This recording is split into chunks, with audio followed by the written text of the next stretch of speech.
সাবেক মেয়র অধ্যাপক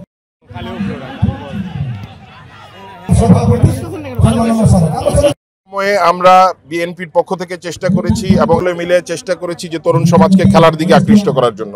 আপনারা দেখেছেন বিগত শীতে আমরা ব্যাডমিন্টন টুর্নামেন্ট এবং ক্রিকেট, ফুটবল, ভলিবল বিভিন্ন ধরনের খেলাধুলার আয়োজন বিভিন্ন অঞ্চলে আমরা ওয়ার্ড ভিত্তিক সেগুলোকে আমরা সহযোগিতা করেছি যেন এই ধরনের আয়োজন হয় এবং তরুণ প্রজন্মকে যেন আমরা সেদিকে আকৃষ্ট করতে পারি, যেন মাদক থেকে আমাদের যুব সমাজকে আমরা সরিয়ে আনতে পারি।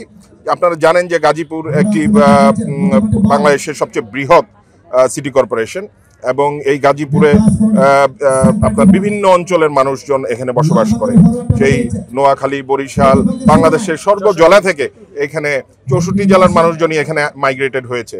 তো এইখানে অনেক ধরনের লোকজন আছে, এখানে যেমন ভালো মানুষও আছে, এখানে ওই মাদক ব্যবসায়ীদের ইয়েটাও বেশি। বান্ডেল থাকলে প্রতি সেনমানিতে টাকা বাঁচবে। বিকাশ সেনমানি বান্ডেল কিনে জিতুন প্রতি লেনদেনে। তো সেখান থেকে আমরা চেষ্টা করছি সমাজটাকে রক্ষা করার জন্য।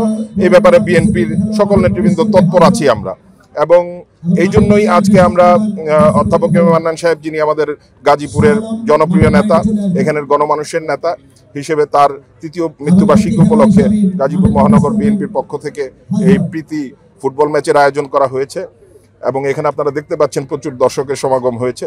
আমরা সকলে মিলে এই খেলা দেখতে আসছি এবং এরপরে পুরস্কার বিতরণী অনুষ্ঠান হবে ইনশাআল্লাহ। অবশ্যই এরপরে আমরা ওনার স্মৃতিতে একটি টুর্নামেন্টের আয়োজন করছি এবং এছাড়াও আমাদের অন্যান্য, আমরা যেটা বললাম যে খেলাধুলার প্রতি আমাদের যুব সমাজকে আকৃষ্ট করার জন্য বিএনপি কাজ করছে।